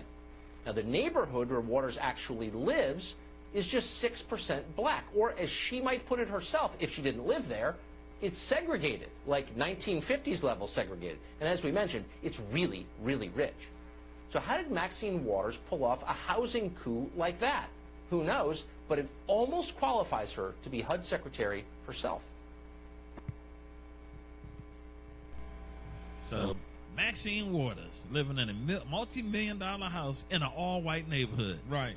Talking about she knows the struggle of the people. Right. I mean, that's what, and these are people, and they vote for this lady. She's been in office for like 100 years, and she be talking all crazy out the side of her head and stuff. She gonna take his ass apart. She living up in an all-white area, man. And the Negro hearing that like, "Ooh, girl, go get him," while you up in there looking at the TV on the milk crate. She up in the what do you say? 6,000 square foot mansion. Yeah, she up in there. She up in that mansion dancing. I feel good with that James Brown wig on. Right. You better get out of here. Meanwhile, she's skiing across your money. Exactly. Okay, let's continue. Let's remember the title of the show is "Democrats Hate Black People," Part 2. All right, so let's get Deuteronomy 17 and verse 14, because the question is: so what should you, so-called blacks and Hispanics and Native Americans, do? The Israelites, what should you do? Keep God's commandments and the faith in Christ. Your leader is Christ. That's what we're supposed to follow. We're not supposed to be following after these doctrines of men, traditions of men, philosophies. But we're going to bring it out the scripts. Read that. The book of Deuteronomy, chapter 17, verse 14. When thou art come unto the land which the Lord thy God giveth thee, and shalt possess it, and shalt dwell therein, and shalt say, I will set a king over me, like as in all the nations that are about me. Thou shalt in any wise set him king over thee, whom the Lord thy God shall choose. One from among thy brethren shalt thou set king over thee. Thou mayest not set a stranger over thee, which is not thy brother. You see that? So the scriptures are telling you clearly. There's no private interpretation in this. It's clearly telling you the people that you set above you, number one, got to be of your brother. The Most High God got to choose them. It says, number two, it cannot be of the stranger. So if we are supposed to be followers of Christ, supposedly Christians, keeping God's laws, then why are we voting for heathens? Not only that, it says king and he. So it's letting you know it's only supposed to even be dealing with the men. Exactly. So even when you look at this, if we as a people followed after the instructions that we're given, which is the Bible, then when the heathens are voting, we wouldn't vote at all, because we are still in our captivity. We are not free. We have the delusion of freedom, But you can't freely go where you want. You can't freely build a house where you want. You can't freely drink water or decide, hey, I'm on my own streets. I'm going to sell what I want on my own street. I'm going to build a structure in my backyard. Hell, you can't even shoot deer in your own backyard until deer season. You got to get a permit by the white man. Come on, man. Because we still in our captivity. Y'all just got the delusion of freedom. It's better that you know you're in captivity so you can know that you need to change things. But that's the problem with our people. They don't realize they're in captivity, so they happy with the slums and the little bit of crumbs they get from their oppressors. Let's get the next scripture. Look at Daniel 2 and 20. The book of Daniel, chapter 2 and verse 20. Daniel answered and said, Blessed be the name of God forever and ever, for wisdom and might are his. And he changeth the times and the seasons, and removed kings and set up kings. He giveth wisdom unto the wise, and knowledge unto them that know understanding. He revealeth the deep and secret things. He knoweth what is in darkness, and in the light dwelleth with him. So the Most High God, he's the one that gives knowledge. He's the one that set up kings. So now, when you examine that, okay, wait a minute. The kings that rule over us are heathens. Why? Because we transgress his laws. Therefore, the scriptures say that we will be in captivity. We have not gotten out of that. Right. So look, our people need to wake their hell up. Stop thinking that you are a part of this society. You are in your captivity. This is not your rest. Let's get the next scripture on that. Daniel 4 and 17. The book of Daniel, chapter 4 and verse 17. This matter is by the decree of the watchers, and the demand by the word of the holy ones, to the intent that the living may know that the Most High ruleth the kingdom of men, and give it to whomsoever he will, and setteth up over it the basis of men. See, so the Most High has set up the basis of men. Remember, we read earlier that the Most High hates Esau with an everlasting hatred. These are the bases of men, the borders of wicked. And the Most High has set them up over us to punish us because we broke his laws. We didn't keep his commandments. That's a just God. So I know we did a class earlier about fearing the Most High God. And somebody made a comment and said, why should we fear? He a God of love. You should fear. Look at our conditions. We're in captivity. We're in the bottom of society. Poverty, it has grown, has doubled and tripled in the black community alone. Not alone, we talk about, we got to look at the Hispanic community. You look at the Native Americans. Their reservations is a trap. They say, matter of fact, they high in diabetes and alcoholism. They got suicide. It's ridiculous. Yep.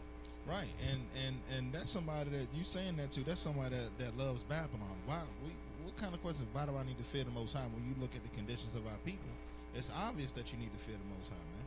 Exactly, because he put us in the state because we transgress his laws. All right, let's get the next verse. Jeremiah 17 and 5. This is a heavy one right here. The book of Jeremiah, chapter 17, verse 5. Thus saith the Lord, Cursed be the man that trusts in man, and maketh flesh his arm, and whose heart departeth from the Lord. You see that? Read that again. Read that again, bro. Thus saith the Lord, Cursed be the man that trusts in man, and maketh flesh his arm, whose heart departeth from the Lord. So the Most High is letting you know, cursed be the man that trusteth in a man to save us. Like our people trusted in Obama. Oh, Obama's going to save us. That joke was crazy. It was like a cult of imbeciles, man. Hey, look, they even compared Obama to Christ. This is the foolishness of our people. Right. Some of the grandma's wall, Obama actually placed a white image of Christ. Yeah, they got a little. They probably prayed to Obama. They got Obama with a lamb under his arm. Right. On the picture. Then you turn it over, you got a transgender under his arm.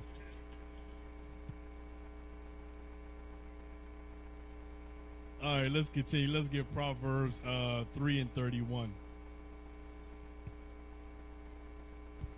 The book of Proverbs, chapter 3, verse 31. Envy thou not the oppressor, and choose none of his ways. Hold on. The Most High has given us instructions. Envy not the oppressor, and choose none of his ways. Meaning, don't choose his politics. don't choose his religion. Because remember, all of the gods of the heathens are idols. So Most High is telling you, don't choose that. Don't follow that. Don't be defiled by their ways. That's why it says choose none of his ways.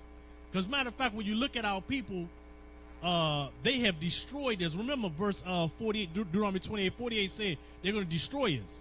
When you look at our people today, we got the black woman masculine and the black male is effeminate. Now, when you look at the relationship of Esau to the black man or the black woman, he's not threatened by the effeminate black man.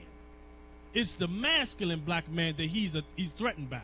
Those are the ones they shooting down. That's why they got a problem with us. That's why they call us a hate group and all this other stuff, because they see the real men coming back. You don't find us in a Christian church, because you got sissies on the keyboard and all that type of stuff when you go in there.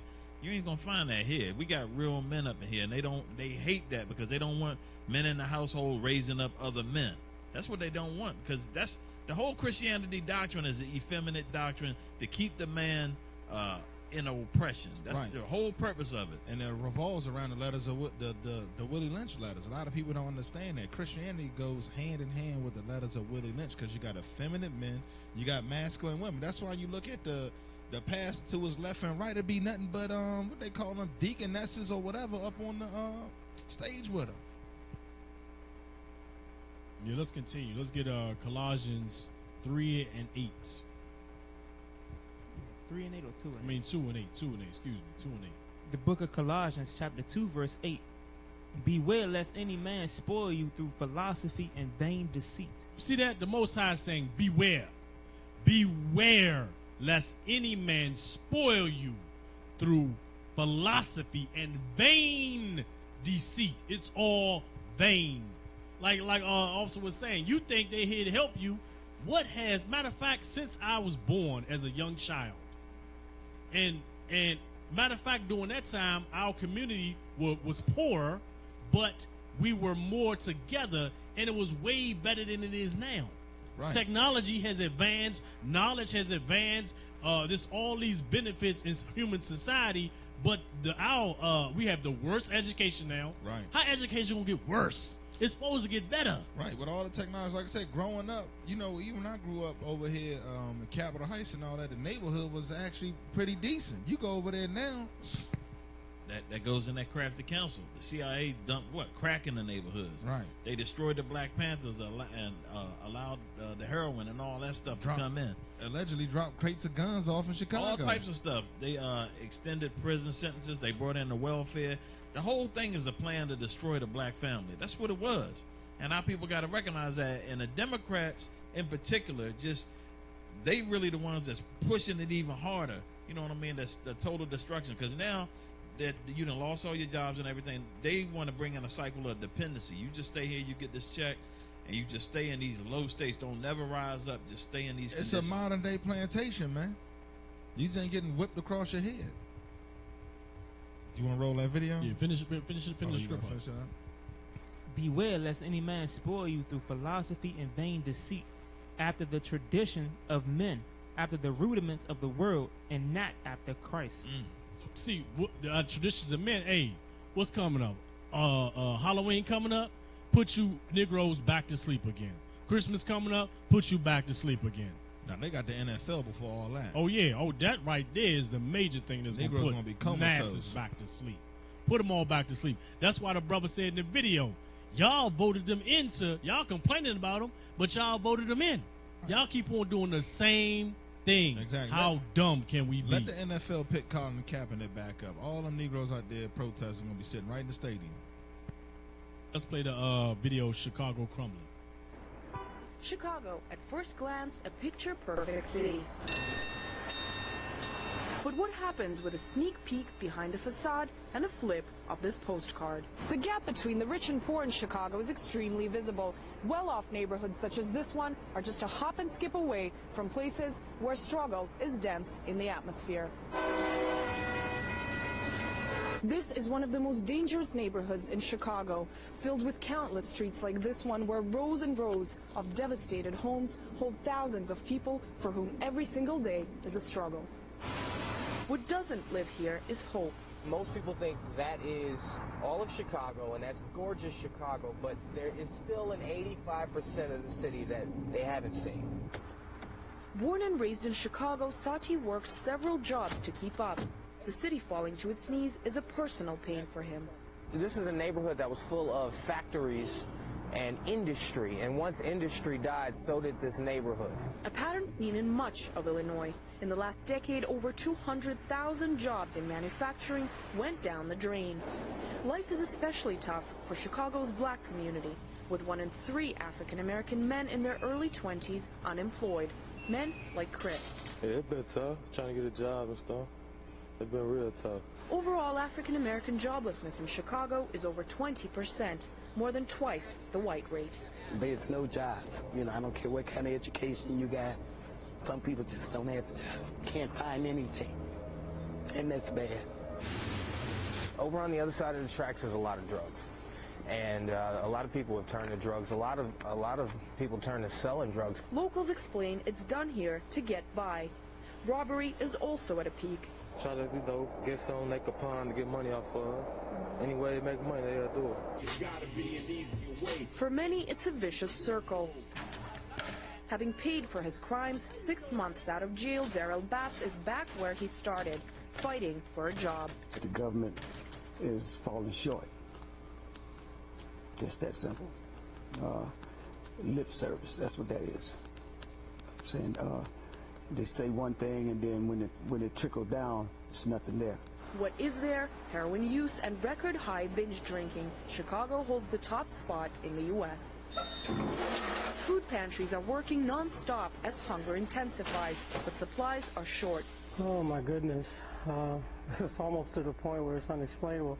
But it's such a increase of demand of food for hunger in Chicago because of the economy being the way it is. The number of families living in poverty now stands at an astounding 45%, almost half the population. Many of those going hungry are kids. 1 in 3 children in Chicago are said to live below the poverty line. I'm quite sure there are homeless children in the building. You're not supposed to, I guess, let staff know if they are or not. Over the last year, income rates here have dropped by more than 10%, making it harder for entire generations of families to stay afloat.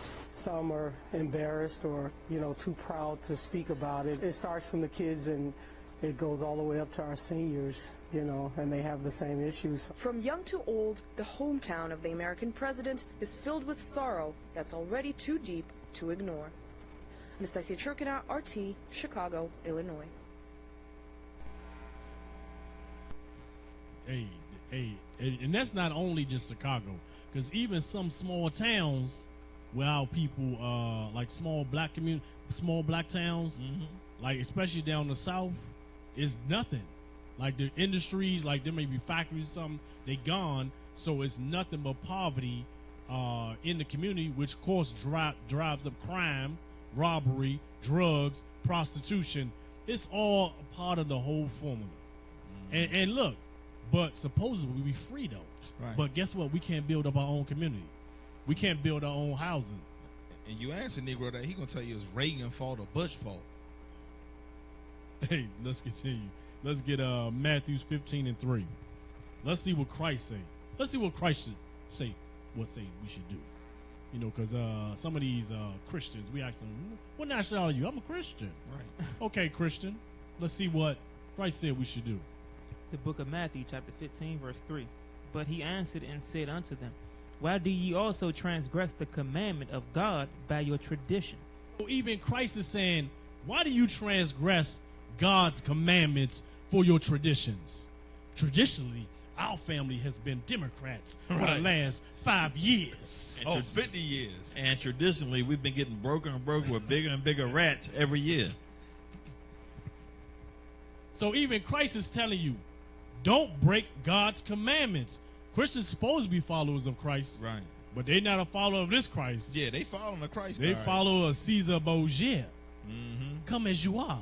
As a matter of fact, we was at camp one time and a lady was talking something. Well, come as you are. Sister, that's not in the Bible. That's not in the Bible. Said, what did the scripture say? You have made lies your refuge. Right. That's what our people famous for that. Yeah, I wonder sometimes, like, what's in their Bible? Like, what do they actually read? Like, if they actually just had in their Bible what they actually believe, there'd probably be like one page. It'll just say whatever the white man says. Yeah, that'll probably be on there too. Whatever Esau say is gospel.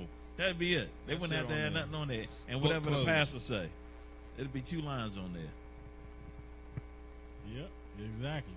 Let's get Lamentations. Actually, you know what? I'm gonna get Lamentations 3 and 46. Because even when you look at the Democrats and the Republicans, it's all nations in that. Right.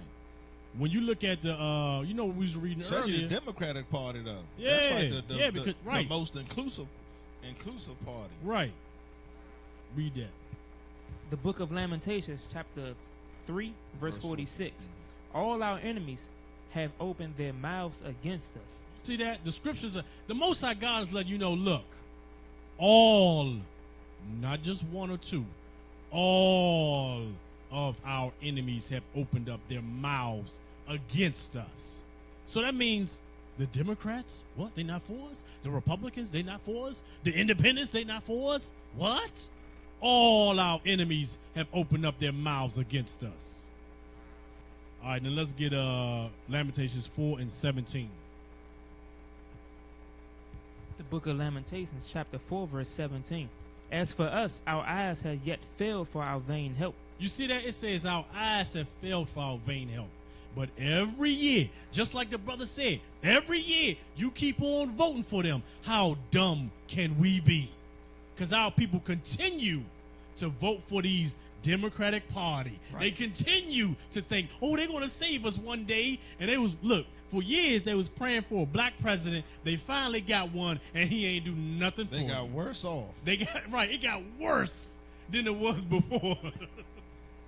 So now they looking like, oh, please send us a white man that can save us. It's Trump's fault now. It's Trump's fault now. We could do a whole show on Obama and what he did to us. I mean, that's literally like a whole nother show, man, because he just carried the Negro to the hoop. Yeah, he didn't care nothing about. He didn't do nothing. He didn't even address the Negro. Right. You know what I'm saying? Like, he didn't even try to help. Did he even go back to Chicago once they put him in there? Went back. And you know what? And the funny thing is, some of the people in the media, they don't even say that. Say, well, okay, so the Obama didn't do anything for the black man. And it just be crickets. Right. You don't hear nothing. They get mad talking about this. I said on the street, I asked people, like, what Obama do for you? You know, when they start talking in politics stuff, and it's usually quiet. Like, well, I don't know. You know, they ain't got no answer. Like, because he didn't do nothing, Negro. That's what he did. Nothing. Read, finish it up. As for us, our eyes has yet failed for our vain help. In our watching, we have watched for a nation that could not save us. See that? We watch for a nation that could not save us. Every year, Negroes go out to vote. Christ is telling you, why do you transgress God's laws for your traditions? But yeah, every year, oh no, let's go vote for this person. Let's go vote. And the scriptures clearly tell you, all your enemies have opened their mouth against you. And you know what's sad? They go out and confidently know the Democrats, they gonna get 90-something% of the black vote. They don't even campaign. They just say, look, throw my name on the ballot, them niggas gonna vote for me. That's simple. That's all they say. Exactly. It's a given. They say, hey, we're gonna make things better for everybody. Oh, cast my vote. Just put the D next to my name. The D stand for dummy. Because you a dummy voting for him. Yeah, man. Finish that up. They hunt our steps that we cannot go in our streets. Our end is near. Our days are fulfilled, for our end is come. Man, you're not free. You're still in your captivity. This is their kingdom. They rule. The borders of wickedness run this kingdom. Read on. Our persecutors are swifter than the eagles of heaven. So now even the Most High is letting you know, look, your persecutor is swifter than the eagles of heaven. That ain't nothing but the so-called Caucasian symbol. The eagle, America, the eagle, the British. That's their symbol. The Most High is letting you know. Read on. They pursued us upon the mountains. They laid wait for us in the wilderness. Oh, you're going to continue to be under persecution. The scriptures clearly told you earlier that only Christ is, and the Most High God is going to save you. So, Negroes, you're not saved. You know, I was going to say just 2 verses down, it tells you that it's talking about Edom. When you read down 2 more verses. Verse 21. Yeah, it says it right there. Go ahead and just read it real quick. Yeah, just 2 verses down from where we were, because, you know, he made the comment. I know a lot of people say, well, you know, it could be whatever. Let's see. Right. The Arabs. Verse 21. Rejoice and be glad, O daughter of Edom, that dwellest in the land of Uz. The cup also shall pass through unto thee. Thou shalt be drunken, and shalt make thyself naked. The punishment of thine iniquity is accomplished, O daughter of Zion. He will no more carry thee away captivity. He will visit thine iniquity, O daughter of Edom.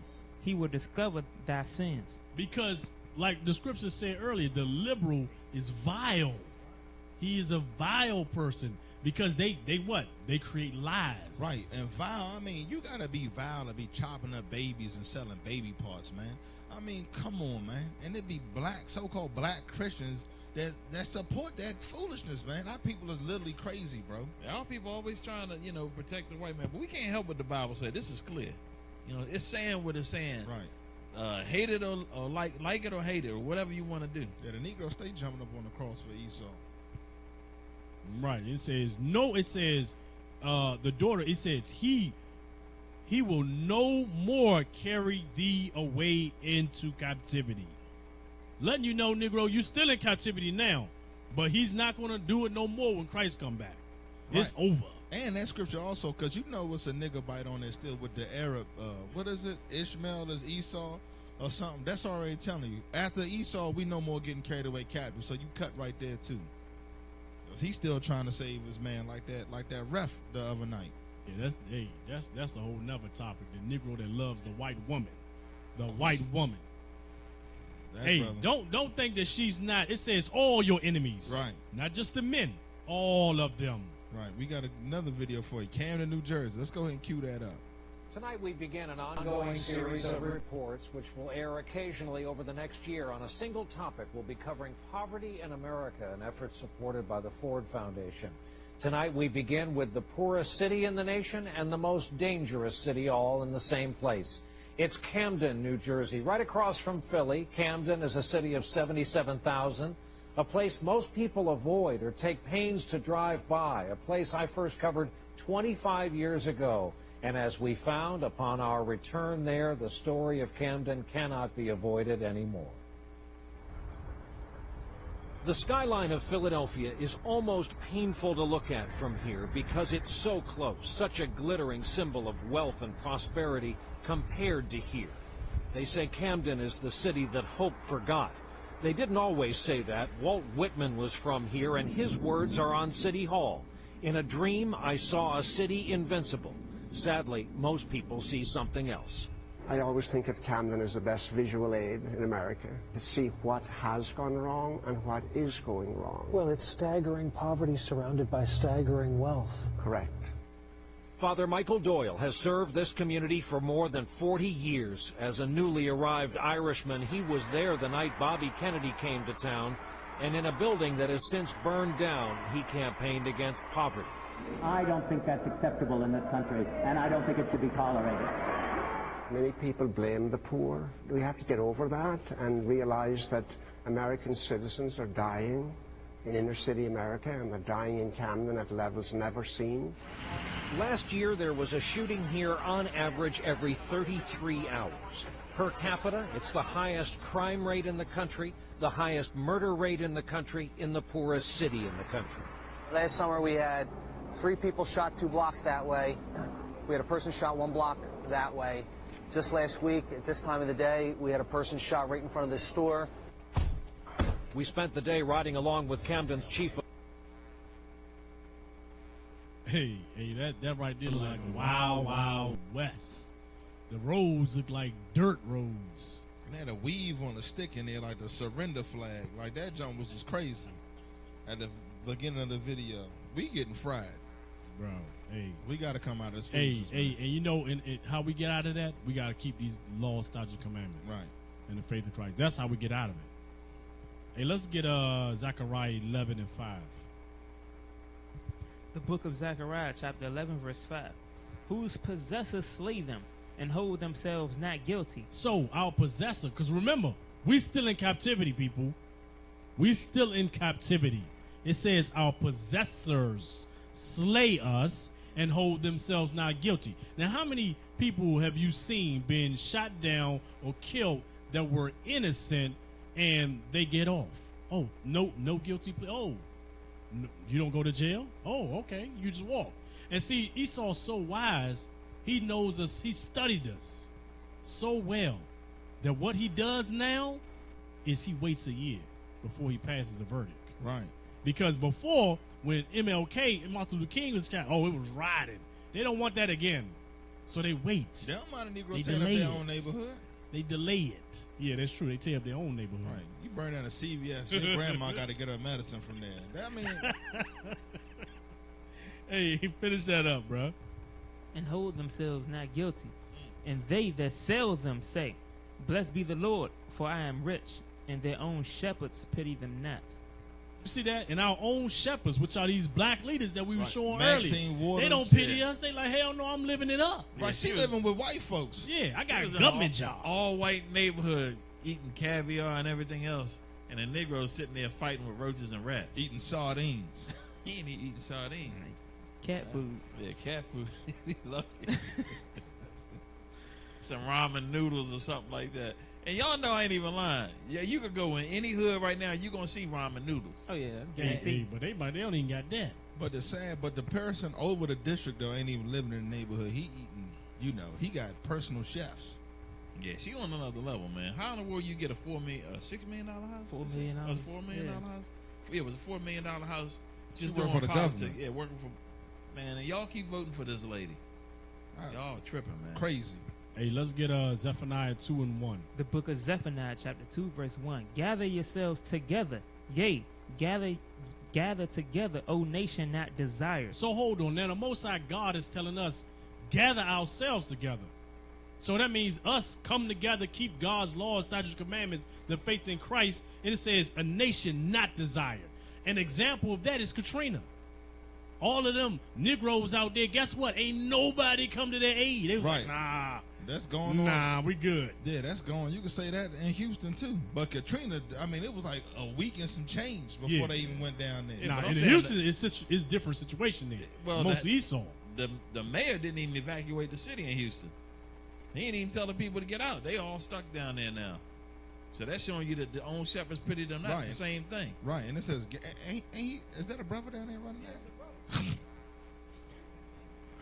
I bet you that brother ain't underwater. The mayor ain't underwater. I guarantee you that. Right, and it says gather yourselves together. That means we got to police our own communities and all that. That's what that's talking about, man. Not vote for these clowns, man. Exactly, and even when it says a nation not desired, remember you Israelites, the so-called blacks, Hispanics, and American. Guess what? You the last one hired. Right, First one fired. You over there in Canada, you looking across at the New York skyline like this. You know, you seeing all the money, and they looking back, and it ain't nothing but rubble over there.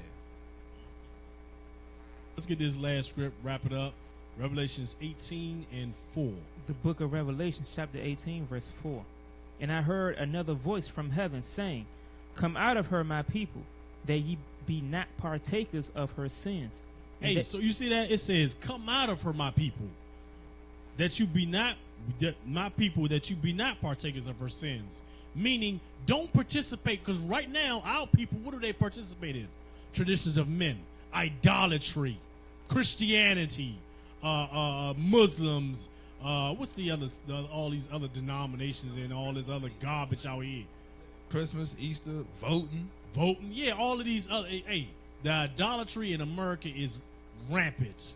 It's all of these different denominations is nothing but idolatry. You got Buddhism. You got these simple Negroes following after there's only a few of them. Egyptology and all this garbage. For real, bruh. Where did Egypt? When was Egypt ever going to help you get out of your condition? What's going on in Egypt now? Exactly, the Arabs run it. So what happened? You gonna follow after? Because the Arabs aren't the original Egyptians, right? But you know, our people don't know that. So, and with that, fam, We say shalom. Shalom. Most High Christ bless. Most High Christ bless. Attention, attention. America is on the brink of destruction. America, according to the Holy Bible, is called Babylon the Great. America has spent billions of dollars to keep something secret from you. But I'm here to let you know, to all you black men and Latino men, you're not blacks and you're not Latinos. You make up the 12 tribes of the nation of Israel, conquered and destroyed between 1492 and 1620. According to Deuteronomy chapter 28, according to the King James Holy Bible 1611. Conquered, destroyed, renamed, reclassified. According to 2nd Ezra chapter 13, verse 40 to 45, you are the descendants of Abraham, Isaac, and Jacob. Those are your forefathers. Those are your ancestors. Wake up. Christianity has conquered and destroyed our people, brainwashed us, set up and based upon lies. The deliverer is Jesus the Christ, the Black Messiah. Revelation chapter 1, verse 14.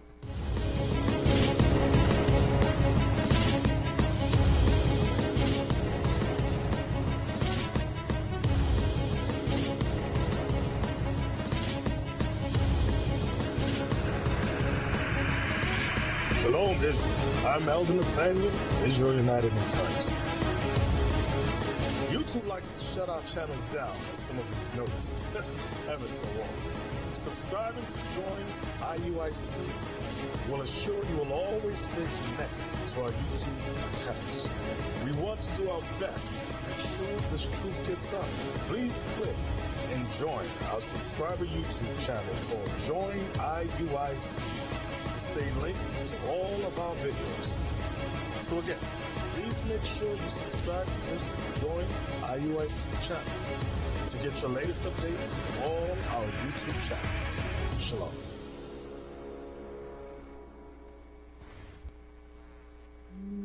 Being born again, breaking away, renewed standard beauty. What's your definition? Good hair. The lighter, the brighter, the better? Is it to survive, to keep your job, to keep your man? But it's your wool. Beautiful. 9 billion to keep you fooled. Sodium hydroxide to burn it through, killing your roots.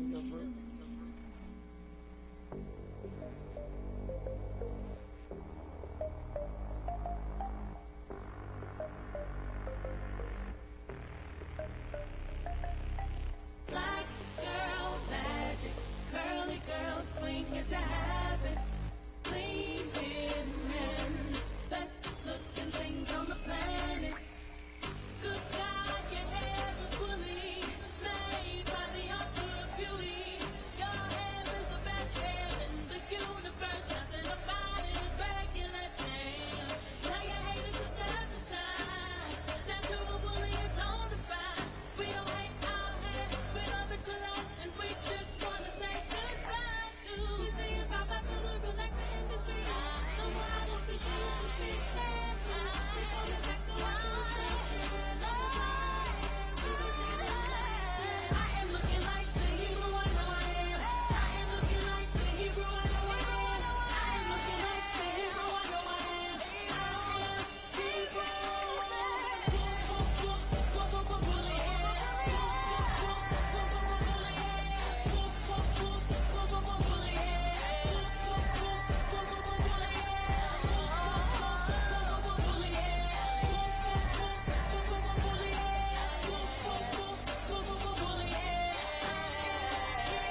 Well said, Most Highs.